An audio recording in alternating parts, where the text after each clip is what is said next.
Abdullah Hussein mendapat pendidikan awal di Sekolah Melayu Sungai Limau sehingga darjah 5 pada tahun 1927. Sekolah Melayu Sungai Limau, tempat beliau bersekolah, agak terpencil di pedalaman. Untuk ke sekolah bukannya mudah. Tanpa kasut, beliau berjalan di atas permatang, dan apabila sampai di sekolah, kaki dipenuhi selut. Perjalanan jadi mudah apabila bapanya membina rumah di kampung Tokco di hadapan masjid. Di sekolah, beliau tergolong sebagai anak yang cerdas kerana suka membaca apa-apa saja yang dapat dicapai tangan. Langkah awal Abdullah untuk menggapai cita-cita terbantut apabila permohonannya untuk menjadi guru pelatih ditolak.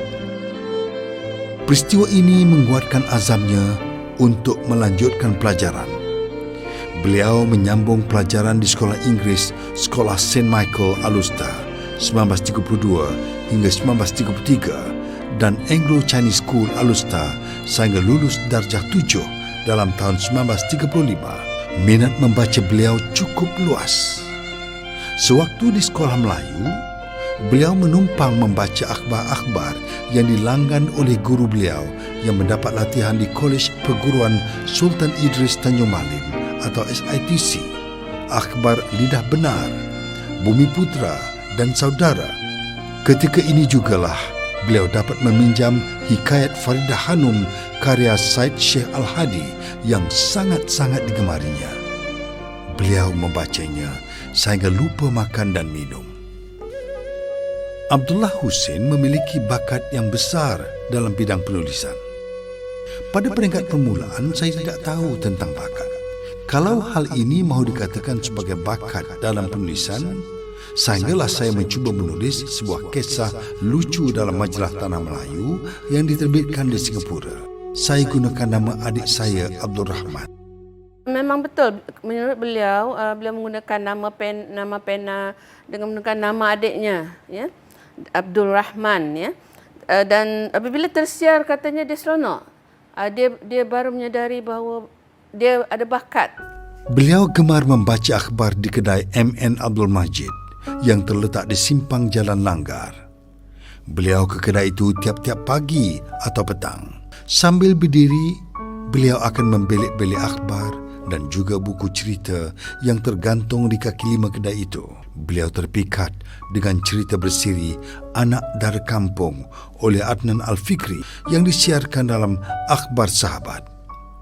Inilah titik permulaan yang mendorong beliau menulis novel. Saya terlalu terpesona dengan cerita itu dan ia meninggalkan kesan yang mendalam dalam hati saya. Sehingga pada suatu petang, ketika mencangkul tanah benang sesudah menuai padi, tercetus idea untuk menulis cerita seperti Adnan Al-Fikri. Saya pun berhenti mencangkul dan terus balik ke rumah dan mula menulis dalam buku latihan sebuah cerita yang agak serupa dengan cerita Anak Dara Kampung itu. Sebagai pengarang, beliau berjaya menyampaikan kisah dan ceritanya dengan menarik dan berkesan. Beliau pernah menggunakan beberapa nama samaran seperti Ain Ba Nun Yaha, Asli, Bintang Kecil, Iskandar Muda, Roslani Ashikin, Surya Kanta dan Zamrud.